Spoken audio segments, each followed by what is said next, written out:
Hello everyone, कैसे हैं आप सब लोग। तो जैसे कि हमारा टॉपिक चल रहा था डाइजेशन, जिसमें हमने क्या क्या पढ़ लिया था।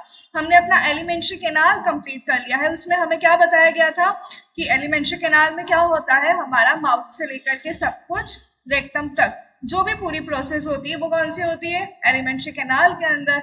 उसके बाद हमने पूरा पढ़ लिया था कि कहाँ कहाँ हमारी हम कैसे डाइजेस्ट करते हैं, प्लस कौन कौन से एंजाइम्स वहां सिक्रेट होते हैं। फिर उसके बाद हमने हिस्टोलॉजी भी पढ़ ली थी ना कल एलिमेंट्री कैनाल की, कि उसमें क्या होता है, कौन सी लेयर हमारी म्यूकोसा, सब म्यूकोसा, मसल लेयर कहाँ पे होती है, सेरोसा कहाँ एब्सेंट होती है और कहाँ प्रेजेंट होती है। याद है किसी को हमने सेरोसा के बारे में बताया था, जो रेक्टम और ईसोफेगस में एब्सेंट थी ना। तो ईसोफेगस में मैंने क्या बताया था आपको, इवेंट्रिटिया करके, ट्यूटिका इवेंट्रिटिया करके एक अलग सी लेयर थी जो कहाँ प्रेजेंट थी। अरे बताओ ना, कहाँ ईसोफेगस में प्रेजेंट थी। स्टमक में दो लेयर होती है ना, मसल लेयर कौन सी होती है, सर्कुलर लेयर और लॉन्गिट्यूडनल। बट उसके अलावा एक एक्स्ट्रा लेयर भी वहां मौजूद थी, इसके बारे में हमने कल पढ़ा था। और उस लेयर का क्या नाम था, oblique muscle layer.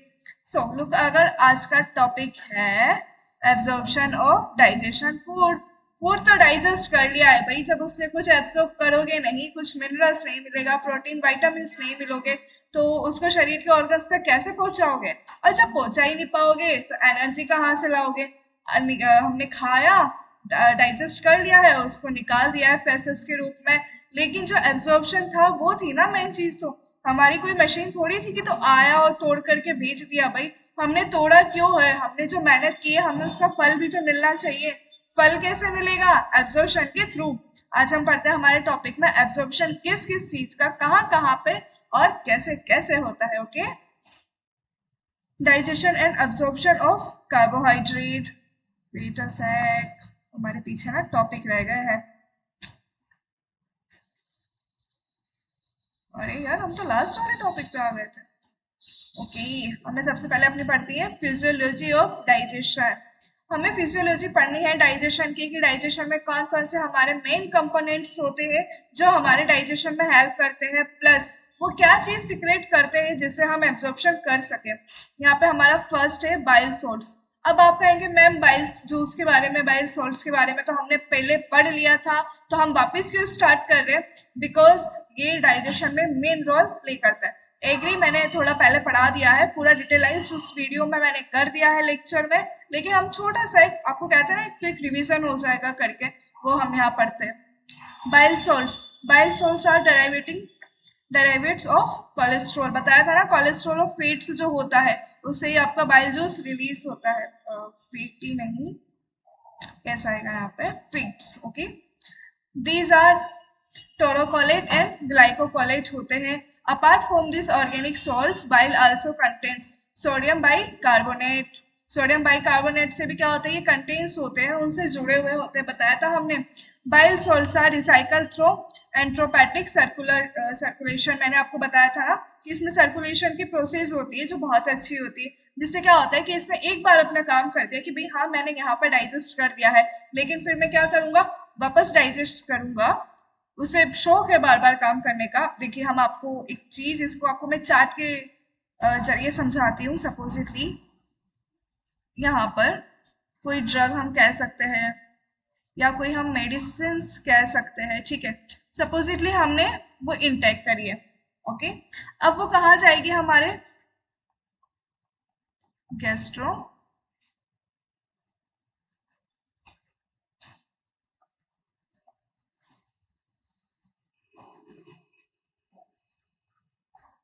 Gastrointestinal tract, जो हमारा बताया था, जो एलिमेंट्री कैनाल वाला पूरा हिस्सा होता है। बिकॉज कुछ भी चीज अगर हम मुंह से इंटेक करेंगे तो वो कहाँ जाएगी, हमारे इंटेस्टल ट्रैक्ट में, जो हमारा क्या है एलिमेंट्री कैनाल, वहीं जाएगी। उसके अलावा तो वो कहीं जा नहीं सकती।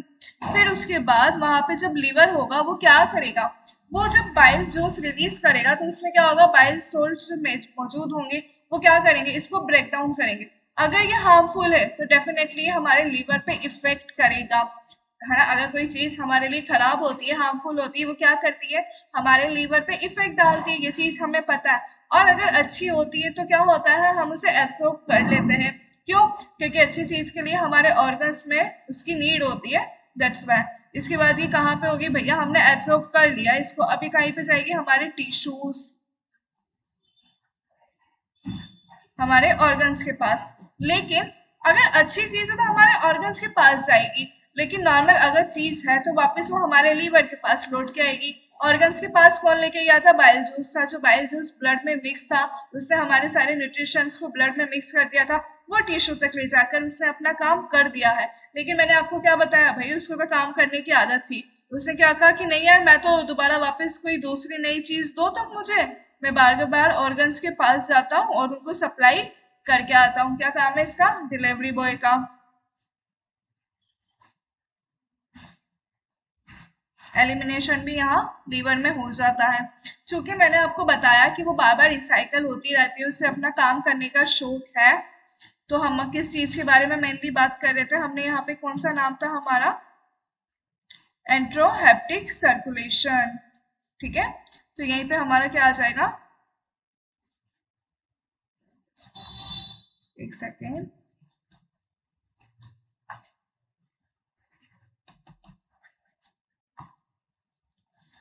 बेटर सेट गाइस, यहाँ पे हमारा क्या आ गया? एंटेरोहेप्टिक सर्कुलेशन। अगर कोई पूछे कि अगर ये क्वेश्चन आता है कि एंट्रोहेप्टिक सर्कुलेशन क्या होता है, तो क्या होता है कि जब हम कुछ मेडिसिन वगैरह बाय अवर माउथ इंटेक करते हैं, वो कहाँ जाता है? हमारा एलिमेंट्री कैनाल में। एलिमेंट्री कैनाल में क्योंकि नीचे आता रहता है, वो डाइजेस्ट होता रहता है। लेकिन जब बाइल जूस, बाइल सोल्ट्स वहां सिक्रेट होते हैं, वो कहाँ से सिक्रेट होते हैं? डेफिनेटली हमारे लीवर से। हम ये चीज पढ़ चुके हैं ना लास्ट प्रीवियस लेक्चर में अपने, कि बाइल सोर्स कहाँ से सिक्रेट होते हैं? हमारे लीवर से। अब वो लीवर से अगर सेक्रेट हो चुके हैं तो क्या होगा? अगर वो अच्छा है तो हमारे डेफिनेटली ऑर्गन्स तक जाएगा, और अगर बुरा है, हमारे लिए हार्मफुल है, तो वो हमारे लीवर पे भी इफेक्ट डालेगा, प्लस वो हमारे ऑर्गन्स को भी इफेक्ट डालेगा। बिकॉज लीवर में तो वो रहा ही है, बाइल सोर्स को थोड़ी पता है वो अच्छी चीज है बुरी चीज है, उसका काम था ले जाना के लिए। वो तो डिलीवरी बॉय है, उसने उठाया और ले जाके ऑर्गन्स को दे दिया है। तो वही ऑर्गन्स के पास गया भी है और ऑर्गन से वापस बाइल जूस आ गया कि मेरा काम यहाँ तक पहुंचाना था, मैंने इसको पहुंचा दिया, मैं वापस लीवर में जा रहा हूँ। मे भी कोई नई चीज आ जाए, मुझे वापस किसी को डिलीवर करना पड़े, इस चक्कर में। ठीक है, बाइल पिगमेंट्स, इसके बारे में भी हमने पढ़ा था। बाइल पिगमेंट्स क्या होते हैं? मैंने आपको बताया था, येलो ब्राउन कलर वाले जो होते हैं। जो बिल्यूरुबिन होता है वो कौन सा कलर देता है? Yellow colour. बिलीवर्डिन कौन सा कलर देता है? Brown colour. पिगमेंट्स का क्या काम होता है? कलर प्रोवाइड कराने का। जो बाइल पिगमेंट्स होते हैं उसमें दो ये मेन पिगमेंट्स पाए जाते हैं। These are production of haemoglobin degradation. Products कहते हैं हीमोग्लोबिन के डिग्रेडेशन को। Those are excreted through bile to duodenum and then to exterior with feces. Those are excreted through bile. जो बाइल के द्वारा जो पिगमेंट्स आते हैं, हम देखते हैं जो हमारा फेसेस होता है उनका कलर क्या होता है? येलो कलर होता है। तो उसमें डेफिनेटली क्या मौजूद होता है? बिल्यूरुबिन। तो ये कहाँ पे जाता है? थ्रो बाइल टू डेडेनम, क्योंकि लेडेनम आगे जाके कहाँ पर आता है? ड्यूडेनम में। लीवर कहीं से कनेक्टेड होता है? हमारे स्टमक से होता है। स्टमक के बाद वो स्मॉल इंटेस्टाइन से होता है। स्मॉल इंटेस्टाइन का फर्स्ट पार्ट क्या होता है? Duodenum. Duodenum, jejunum, region, sorry, duodenum, jejunum और इलियम।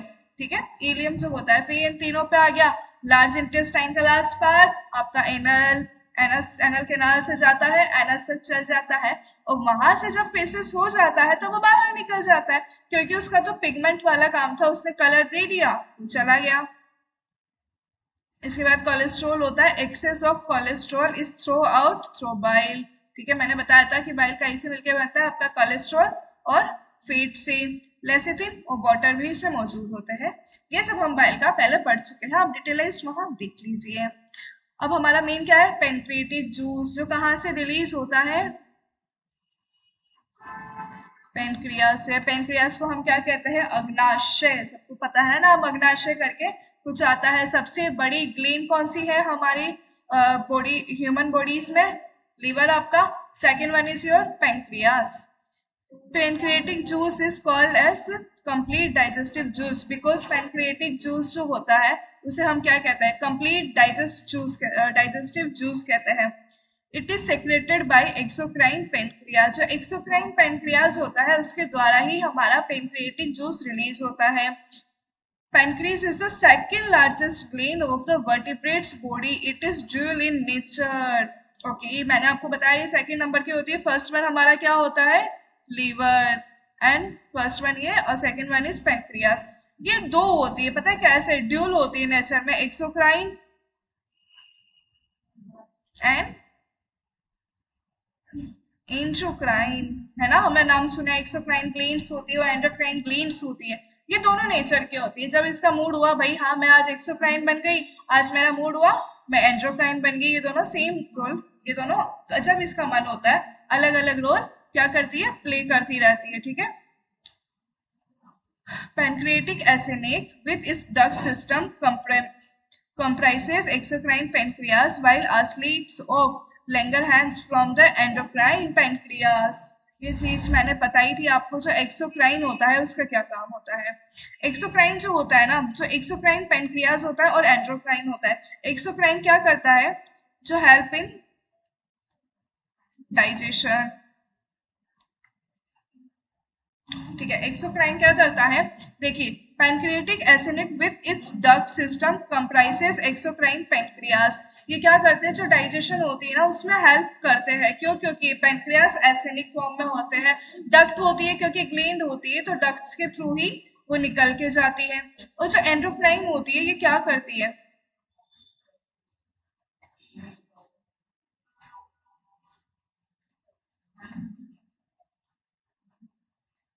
Control blood pressure. देखना यहाँ पे जो आइसलैंड्स होते हैं हमने पढ़ा था ना, अग्नाशय के डीप समूह जिसने ये पढ़ा था वो, और जो आइलेट्स पढ़ा था, islets of Langerhans, islets of Langerhans,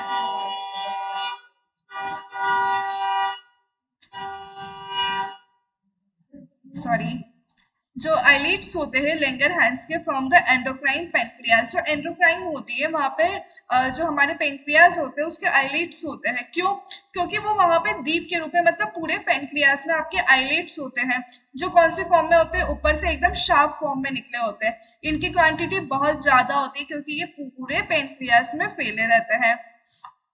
ये दिख नहीं रहा होगा ना, एक्सोक्राइन पेनक्रियास, एक्सोक्राइन कौन सा वाला है, ये वाला, जो क्या करता है, डाइजेशन में हेल्प करता है। Exocrine pancreas secrete pancreatic juice while which is carried through the pancreatic duct to duodenum, ठीक है। एक्सोक्राइन पेनक्रियास का क्या काम होता है, वो आपके डाइजेशन में हेल्प करते हैं, ये चीज मैंने आपको कही है। तो वो कैसे हेल्प करेंगे, क्योंकि कोई भी ग्लैंड होती है वो ऑर्गन्स तक कैसे जाती है, डक्ट के माध्यम से। तो यहाँ पे पैनक्रियाटिक डक्ट है, सपोज ये पैनक्रियास है ना आपका,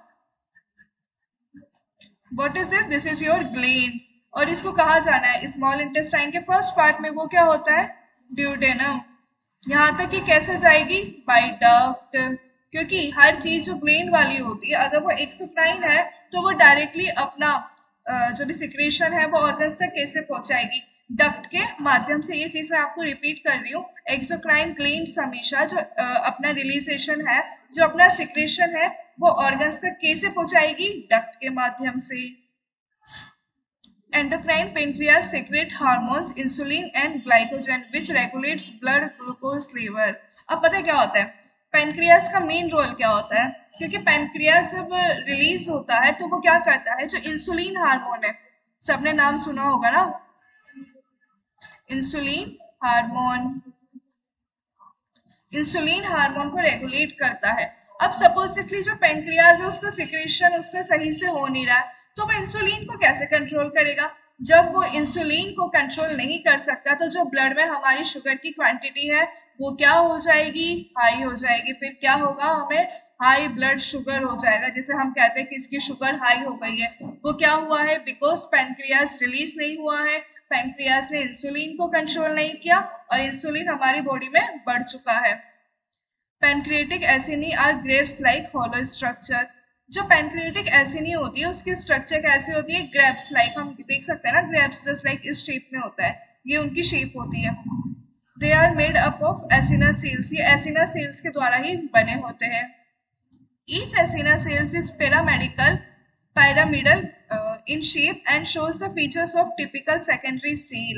क्योंकि मैंने आपको बताया कि ये जो होती है ये बहुत टिपिकल होती है, जब इसकी ग्रेव्स लाइफ स्ट्रक्चर होती है तो ये आपस में क्या होती है, टिपिकल होती है। और ये पिरामिड होता है ना, जो हमने देखा है पिरामिड्स होते हैं उस शेप में ये यहाँ पे ऐसे मौजूद होती है। और ये पूरी पेंक्रियास पे फैली हुई होती है ना, पूरे उसके ऑर्गन्स पे, पूरे पार्ट पे वो ना फैली रहती है। इट हैज बेसल न्यूक्लियस, ठीक है, एबेडेंट, RER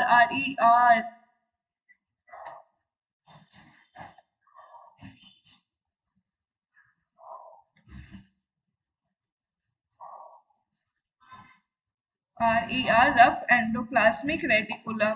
यहाँ पे जो रफ एंडोप्लाज्मिक रेटिकुलम होते हैं उनकी संख्या बहुत ज्यादा पाई जाती है। गोल्जी कॉम्प्लेक्स होगा, हम सब जानते हैं, गोल्जी बॉडी, गोल्जी कॉम्प्लेक्स यहाँ पे पाए जाते हैं।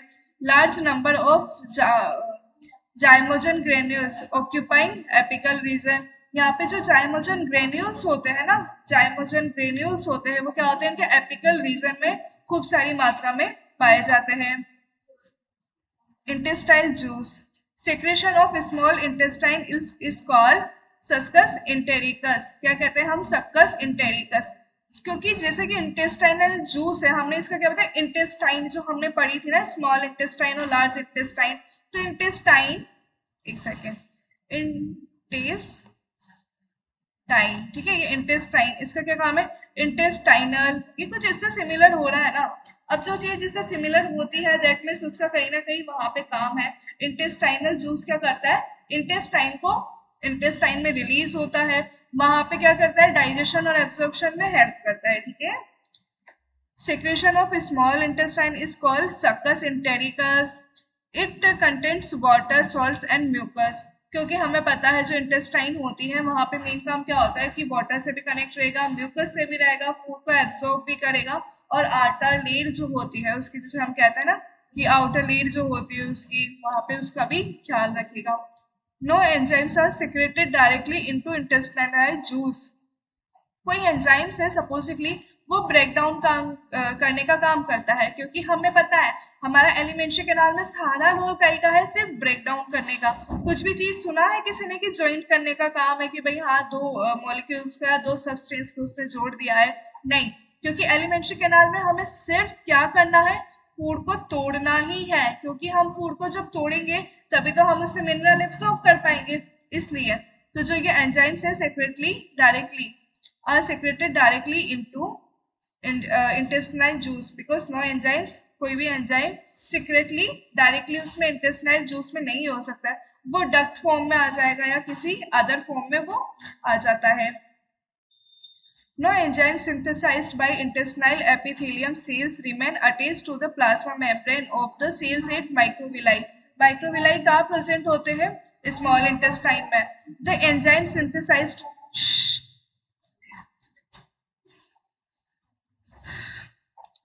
no enzyme synthesized, the enzyme synthesized by intestinal epithelium cells है ना, जो हमारी इंटेस्टेनियल एपिथेलियम सेल्स होते हैं उससे जो भी एंजाइम सिंथेसाइज्ड होता है, हमें पता है कि अगर सेल है, ठीक है, वहां से एंजाइम सिंथेसाइज्ड हो रहे हैं, तो वो क्या करते हैं, वहां से जिस एरिया से सपोजिटली यहाँ से एंजाइम हो रहे हैं तो ये वाला पार्ट आपका खाली रहेगा, लेकिन जो अटैच बाकी बचा हुआ पार्ट है ना, ये वाला जो पार्ट है ये कहाँ से होगा, और उसकी जो मेम्ब्रेन है प्लाज्मा मेम्ब्रेन उससे अटैच रहेगा। लेकिन किसके प्लाज्मा मेम्ब्रेन से, हमें पता है कि हमारे स्मॉल इंटेस्टाइन में 600 बार क्या होता है, एक्स्ट्रा डाइजेशन होता है। हमने पढ़ा था ना कि पहले 3 बार होता है, फिर उसके बाद विलाई को भरोसा नहीं होता है, वो कहता है मैं 10 बार करूंगा। माइक्रो विलाई को भरोसा नहीं होता है, वो कहता है मैं 20 टाइम्स एक्स्ट्रा डाइजेस्ट करूंगा। तो ये क्या होता है, जो माइक्रो विलाई होते हैं ना उसके प्लाज्मा मेम्ब्रेन की सेल्स होती है ना उससे कनेक्टेड रहते हैं। This facilitates the absorption of digested food after the complete digestion। This facility the absorption of digested food after the complete digestion।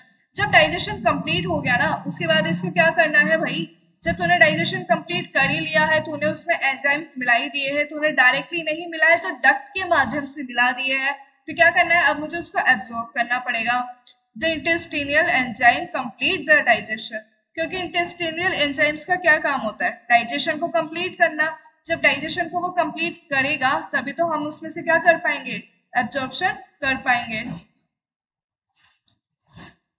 Digestion of carbohydrate. अब कार्बोहाइड्रेट हम सब जानते हैं, कार्बोहाइड्रेट हमारे लिए बहुत इंपॉर्टेंट होता है क्योंकि इसमें स्टार्च, ग्लूकोज वगैरह ये सब क्या होते हैं कार्बोहाइड्रेट्स के अंदर, ये सब सिमिलर ही होते हैं। और इसका डाइजेशन हम कहाँ से स्टार्ट कर देते हैं, बाय आवर माउथ, क्योंकि हम सब जानते हैं माउथ से सबसे पहले डाइजेशन स्टार्ट हो जाता है। Polysaccharides are digested to disaccharides by salivary and pancreatic amylase. Polysaccharides होते हैं ना, जो सेकेराइड्स होते हैं वो खूब सारे आपस में कनेक्टेड होते हैं, आर डाइजेस्टेड टू डाइसेकेराइड्स। तो हम उनको ब्रेक डाउन करके क्या करते हैं, दो सेकेराइड्स में डिवाइड कर देते हैं कि दो टू मतलब ऐसे, जैसे सपोजिटली ये ग्रुप बंडल्स है तो हमें इसको ये दो, फिर ये दो, फिर ये दो डाइसेकेराइड्स हो गए ना, उसमें हमें इसको कन्वर्ट कर देना है by salivary and pancreatic amylase. जो स्लाइवरी एमिलेज होता है हमें पता है, जो हमारे माउथ में रिलीज होता है स्लाइवरी एमाइलेज, दैट मीन्स हमारा डाइजेशन कहाँ से स्टार्ट हो जाता है, माउथ से ही स्टार्ट हो जाता है। किस चीज का, कार्बोहाइड्रेट से, क्योंकि स्लाइवरी एमाइलेज कहाँ मौजूद होते हैं, हमारे माउथ में। Further digestion is carried out by intestinal enzymes.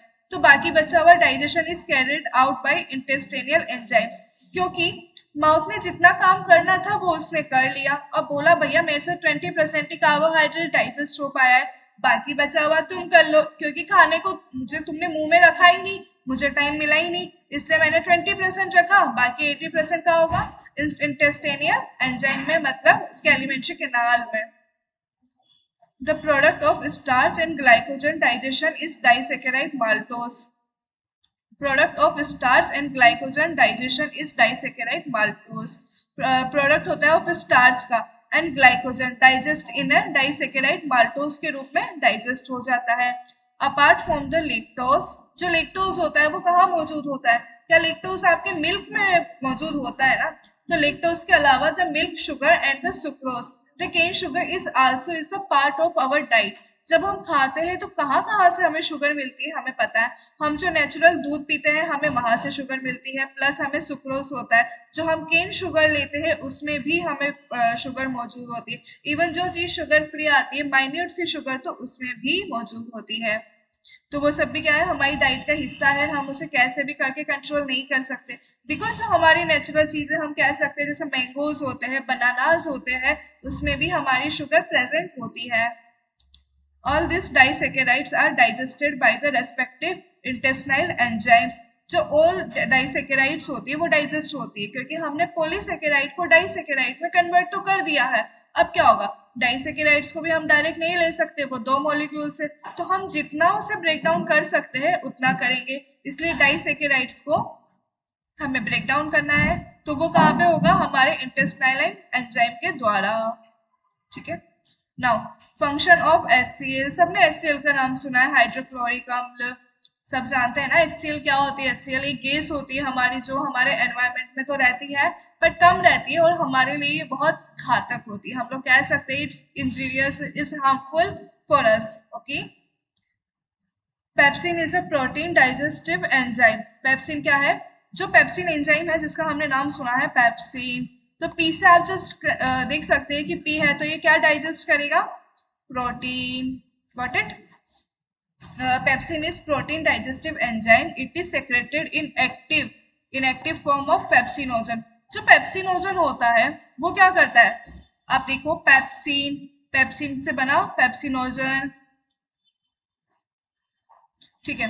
अब पेप्सिनोजन आगे ही नाम आ रहा है, तो पेप्सिनोजन का क्या काम है, पेप्सिन रिलीज करना, और पेप्सिन से आपको क्या इंडिकेट हो रहा है, पी फॉर प्रोटीन। पेप्सिनोजन क्या रिलीज करेगा, पेप्सिन, और पेप्सिन क्या काम करेगा, प्रोटीन को ब्रेक डाउन।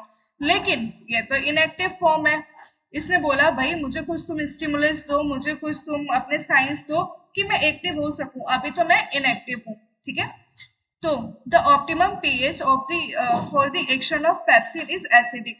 अगर उसने कह दिया कि चल ठीक हो तुम मुझे ना एसिडिक फॉर्म दे दो, कौन सा फॉर्म दे दो, एसिडिक, यानी मतलब 7 से कम पीएच वाला, तो मुझे कुछ फॉर्म दे दो, तो क्या होगा, मैं उसके साथ मिलके एक्टिव हो जाऊंगा, अकेला तो मैं एक्टिव नहीं होऊंगा। इसलिए तो HCl creates acidic environment in the stomach which is essential for the action of pepsin. तो उसने बोला कि चल ठीक है यार, हम तुझे दे देते हैं एसिडिक माहौल, तुझे चाहिए अपना एक्टिव होने के लिए, तुझे अपना एसिडिक माहौल चाहिए।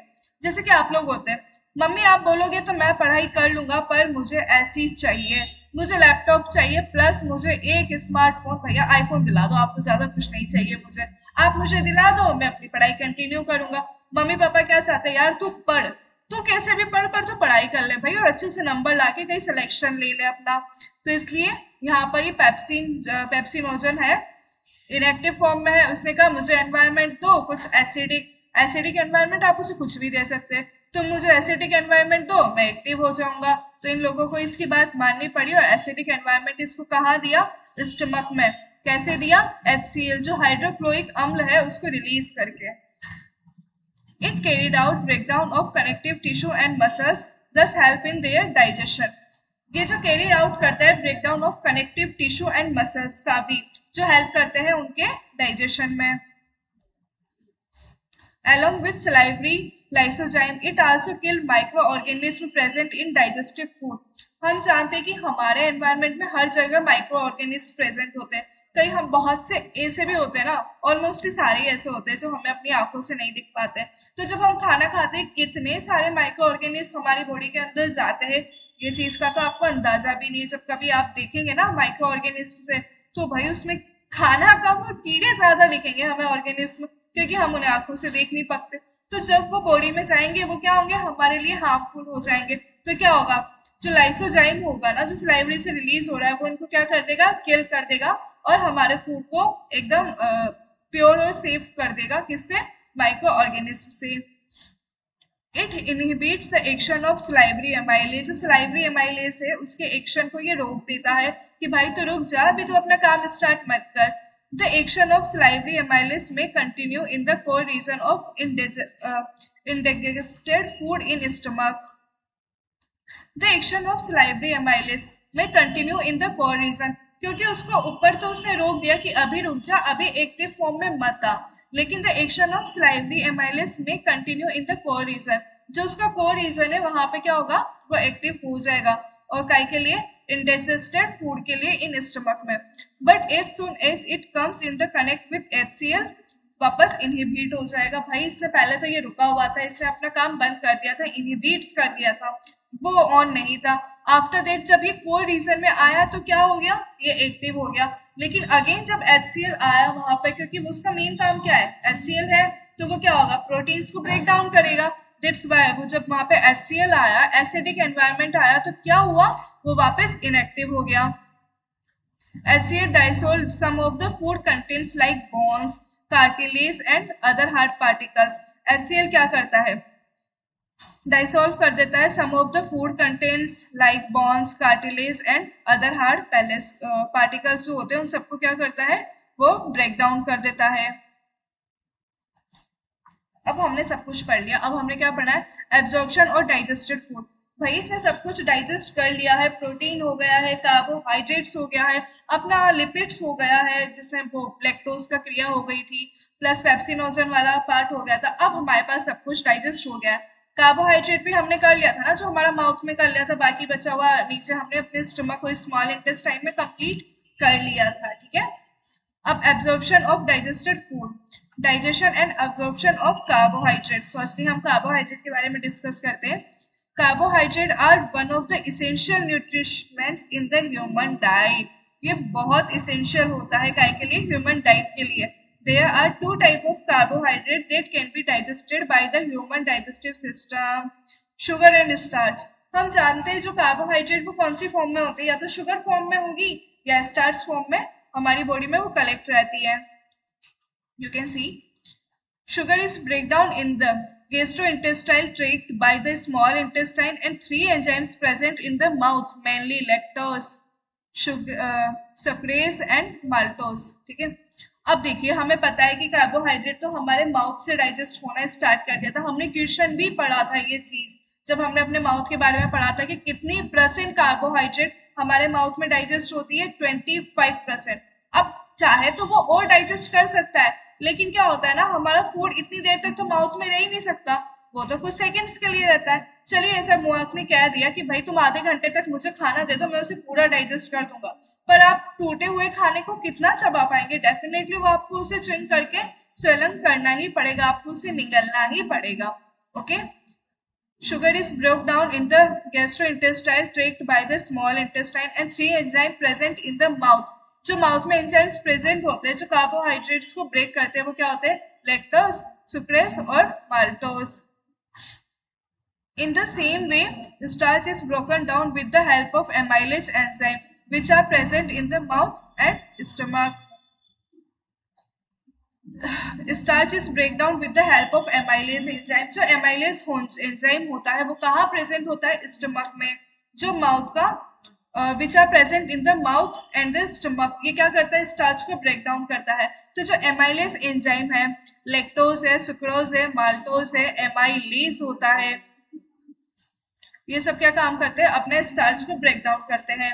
After digestion carbohydrates are absorption in the small intestine with the help of minute finger shape projection known as villi. ठीक है, मैंने बताया था आपको कि हमारे स्मॉल इंटेस्टाइन में क्या प्रेजेंट होता है? Villi and microvilli. तो ये क्या करते हैं? जस्ट खाने को ऐसे एब्जॉर्ब करते रहते हैं. माइक्रोविलाई तो 20 टाइम्स करता है और विलाई 10 टाइम्स करता है. तो जब ये खाने को जस्ट इस फॉर्म में एब्जॉर्ब करेंगे तो क्या होगा? कार्बोहाइड्रेट पूरा डाइजेस्टेड फूड से क्या होगा? एब्जॉर्ब हो जाएगा. Okay, the chemical digestion of carbohydrate begins in the mouth. आ गई ना बात सामने? क्योंकि हमने देखा था कि क्या होता है जब कार्बोहाइड्रेट का हमारा डाइजेशन होता है वो कहाँ से स्टार्ट होता है? हमारे माउथ से. अमाइनो एसिड्स, अब हमें काय का एब्जॉर्प्शन करना है? Amino acids. अमाइनो एसिड्स क्या होते हैं? प्रोटीन्स का स्मॉल पार्ट. प्रोटीन्स कहीं से मिलके बना होता है आपका? अमाइनो एसिड्स है ना. खूब सारे अमाइनो एसिड्स मिलकर के क्या बनाते हैं? Proteins. Amino acids not proteins are absorb. Protein rely on period digestion of amino acids. हम अमाइनो एसिड्स डाइजेस्ट कर सकते हैं, हम प्रोटीन नहीं कर सकते. क्यों? क्योंकि प्रोटीन बड़ा मॉलिक्यूल होता है, उसको डेफिनेटली हमें ब्रेक डाउन करना पड़ेगा. अब आप कहेंगे मैम आपने तो पहले पेप्सिन एंजाइम बताया था जो प्रोटीन को ब्रेक डाउन करता है. हाँ मैंने बताया था, लेकिन वो भी क्या करेगा? जो पेप्सिन एंजाइम सिर्फ प्रोटीन को एक्टिव करके ब्रेक डाउन करेगा. ब्रेक डाउन करके वो क्या करेगा? उसको छोटे छोटे मॉलिक्यूल्स में डाइवर्ट कर देगा. Most absorption of amino acid occurs in the jejunum. क्या है जेजनम? Duodenum, जेजनम, ilium. याद आया कुछ? काय के पार्ट है ये? 3 स्मॉल इंटेस्टाइन का. There is a lesser contribution from the aluminium. क्योंकि जो अमाइनो एसिड्स है वो कहाँ पे एब्जॉर्ब हो चुके हैं? हमारे स्मॉल इंटेस्टाइन का बीच वाला जो पार्ट था ना, जेजनम, जहाँ पे मैंने बताया था कि यहाँ पे खूब सारी ब्लड सेल्स मौजूद थी. क्यों? क्योंकि इसने सब कुछ यहीं पे एब्जॉर्ब करके सारे ऑर्गन्स को वहीं पर से भेज दिया. अब इलियम में तो क्या होगा? ऑलमोस्टली अनडाइजेस्टेड फूड हो गया, उसे हमने प्रोटीन दे दिया तो हमें उस पर भरोसा नहीं है यार. उसने लार्ज इंटेस्टाइन को भेज दिया और वो शरीर के बाहर निकल गया, तो इसलिए. Amino acids are observed by a flow transport mechanism with sodium ions. जो अमाइनो एसिड्स है उसे हमने एब्जॉर्ब कर लिया, लेकिन वो ट्रांसपोर्ट कैसे होते हैं? सोडियम आयंस के द्वारा. सोडियम कहेगा, अमाइनो एसिड ने कहा भाई मैं अकेला नहीं जाऊंगा, सोडियम तू मुझे अपने साथ लेके चल. तो जैसे ही सोडियम चला, वो सोडियम और अमाइनो एसिड्स दोनों साथ साथ चले. Both sodium ion and amino acids combine with a cell surface protein receptor. जो सेल की सरफेस होती है ना, उसकी जो आइटल है, जैसे हम प्रोटीन रिसेप्टर होती है, वो वहां से क्या करती है? प्रोटीन को रिसेप्ट करती है. रिसेप्टर होती है वहां पे, प्रोटीन को रिसीव करती है. वहां पे कौन से आयन होते हैं? सोडियम आयन और अमाइनो एसिड्स. क्योंकि अमाइनो एसिड ने कहा मैं अकेला नहीं जाऊंगा, मैं तो सोडियम के साथ ही जाऊंगा. There are different receptor for the groups. क्योंकि यहाँ पे प्रोटीन रिसेप्टर तो होते हैं, जैसे सपोजिटली आपकी सेल है, जो इसकी वॉल है ना बाहर, यहाँ पे प्रोटीन रिसेप्टर जैसे आपने देखा वो तो है ही सही. इसके अलावा आपके पास क्या है? Natural amino acids. जो नेचुरल होता है अमाइनो एसिड्स को, जो प्रोटीन से ब्रेक डाउन नहीं हुआ है, जो नेचुरल है ऑलरेडी, वो प्रेजेंट है. बेसिक अमाइनो एसिड्स भी है, एसिडिक अमाइनो एसिड्स भी है, और नॉर्मल अमाइनो एसिड्स भी वहां प्रेजेंट रहते हैं. Now here is the question. The epithelium cells lining the stomach of vertebrates is protected from the damage by HCl because. क्योंकि हमें पता है कि HCl is very dangerous for us, लेकिन स्टिल इसका काम क्या होता है? हमारी बॉडी में सेक्रेशन का होता है, लेकिन इसका काम वही सेक्रेट करने का होता है. अब चलो, इसने अगर सेक्रेट कर दिया है कि भाई हाँ मैंने सेक्रेट कर दिया, लेकिन ये क्या करता है? जो हमारी म्यूकस होती है ना, जो हमारी फर्स्ट लेयर है उसको डैमेज कर सकता है। अगर सपोज यहाँ पे HCl रिलीज हो रहा है, इसने इसको डैमेज कर दिया तो क्या होगा, ये तो हार्म हो जाएगी, हमारे को बहुत चीजें मुश्किल हो जाएगी हमारे लिए, क्योंकि हमारी म्यूकस क्या है, हमारी एलिमेंट्री कैनाल को सेव रख रही है। इसलिए क्या होगा, हाइड्रोक्लोरिक एसिडिक स्ट्यूडाइलोट, नहीं ये गलत है। The epithelium cells are resistant to the action of HCl, ये भी गलत है। HCl इज न्यूट्रलाइज्ड बाय अल्केनाइक गैस्ट्रिक जूस, अरे गैस्ट्रिक जूस तो होता ही नहीं है यहाँ पे। But the mucus is secreted by the glands of stomach mucosa that covers the covering over wall of stomach. क्योंकि जो म्यूकस होती है, मैंने आपको क्या बताया, जो म्यूकस होती है ना वो इसको डबल लेयर, हमने पढ़ा था वहां पे सर्कुलर मसल लेयर भी थी और लॉन्गिट्यूडनल मसल लेयर भी थी, ये दोनों मसल लेयर मिलके क्या करती है, इसको सेव कर देती है। इस चक्कर में क्या होता है, जो HCl है वो इसको हार्म नहीं कर पाता है। Bile secretion is a proportional to the construction of, मैंने बताया था बाइल सेक्रेशन का क्या क्या होता है, कोलेस्ट्रॉल एंड फीट, है ना, यही से तो बाइल सेक्रेशन होता है। So your correct answer is B. Part of bile juice useful in the digestion is, अब हमने पढ़ा था बाइल जूस सबसे मेनली इसका काम क्या होता है, पिगमेंट का तो काम कलर देना होता है, मैट्रिक्स कॉम्प्लेक्स होता है, बट जो सॉल्ट होता है वो क्या काम करता है, डाइजेशन में पूरा हेल्प करता है। बिकॉज हम जानते हैं कि कुछ चीज अगर हमें भिगोनी भी होती है तो हमारी मम्मी क्या कहती है, उसमें सॉल्ट डाल दे भाई, वो काम जल्दी हो जाएगा। वैसे ही बाइल जूस होता है, वो काम को फटाफट से क्विकली कंप्लीट करता है। In human being digestion of protein, fats and carbohydrates start from which of the following parts of alimentary canal.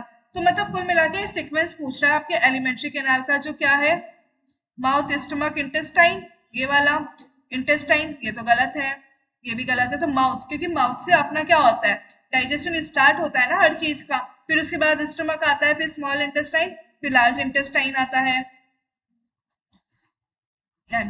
Which is the following enzyme digest in protein in stomach, अरे ये तो अभी just बताया था कि protein क्या होता है, किससे होता है, पेप्सिनोजन। पेप्सिनोजन क्या रिलीज करता है, पेप्सिन। पेप्सिन क्या करता है, प्रोटीन को ब्रेक। सीक्वेंस था ना सब, P P P P P P, मेरा नाम भी पी है ना, वैसे ही तो यहाँ पे नाम क्या आएगा, pepsin. So your correct answer is P. Okay, now your lecture is completed, इसको अच्छे से लर्न कीजिएगा, बहुत इंपॉर्टेंट है। Thank you.